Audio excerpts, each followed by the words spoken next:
Hello, I'm Dr. Sheetal Pawar. I'm gynecologist and cosmetologist practicing in Thane. हमने discuss किया कि अगर हमें uterine bleeding more than 5 to 7 days है, heavy है, पेनलेस या पेनफुल है, तो उसके कई रीजंस और ट्रीटमेंट हमने डिस्कस किया है. Now today we will discuss about the uterine bleeding which is heavy, painful या painless more than 7 days above the age of 35.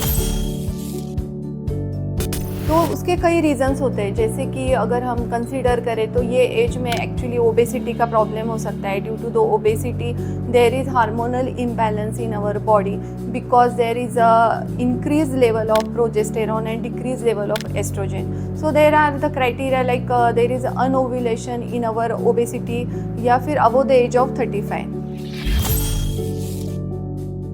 Second thing होता है कि अगर आपको मायोमा है या फाइब्रॉइड ऑफ यूट्रस है तो वो भी एक रीज़न है. मायोमा या फाइब्रॉइड ऑफ यूट्रस की अगर हम बात करें, it is the uncontrolled growth of uterine muscle in the uterine wall या outside the uterus.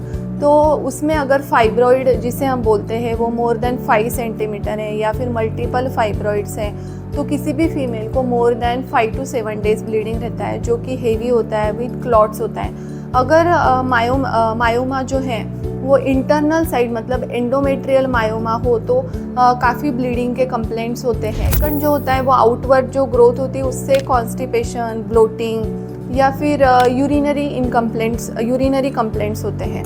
Uterine bleeding अगर आपको मोर देन 5 to 7 डेज है then there is a history of copper T displacement also या फिर history of emergency contraceptive pill use without the guidance of your doctor, then history of injectable contraceptive injections.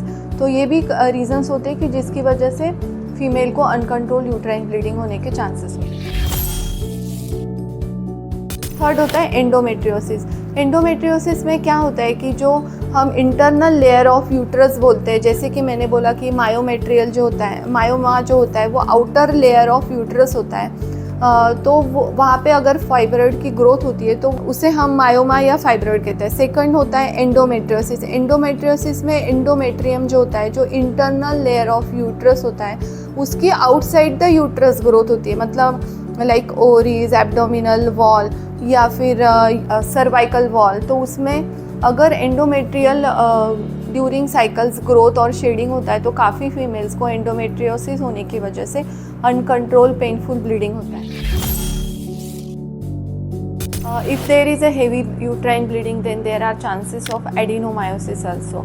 Adenomyosis में क्या होता है कि जो internal layer of endometrium है जो ड्यूरिंग पीरियड्स रिएक्ट करता है या फिर शेड ऑफ करता है, उसकी growth internal layer of last layer of the uterus होता है. उसकी वजह से चेंजेस काफ़ी डीप होते हैं और पेशेंट को काफ़ी हेवी ब्लीडिंग होता है विथ क्लॉट्स.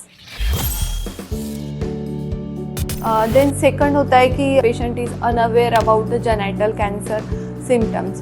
तो जेनाइटल कैंसर होते कि फीमेल में जैसे कि ओवेरियन कैंसर है, देन एंडोमेट्रियल कैंसर है, फाइब्रॉइड जो बाद में कन्वर्ट होता है in the form of carcinoma, then cervical cancer है. These are the genital cancers of uterus which mostly the reason of uncontrolled uterine bleeding. Then there are chances of some metabolic diseases like thyroid dysfunction है या फिर anemia है, तो या फिर history of other blood disorders है. तो इन reason से भी काफ़ी फीमेल्स को यूट्राइन अनकंट्रोल ब्लीडिंग होता है. अगर हम डायग्नोसिस की बात करें तो after the consultation of your gynaecologist they will suggest you the internal checkup of your genital organs, then ultrasound है, MRI स्कैनिंग है. इन सब चीज़ों से हमें पता चलता है कि एग्जैक्ट कॉज क्या है. और ट्रीटमेंट की बात करें तो सबसे इम्पॉर्टेंट है कि आपका वेट रिडक्शन ये एज में बहुत इम्पॉर्टेंट है, क्योंकि after the age of 35 your metabolism gets slower as compare to your earlier age. So weight reduction है.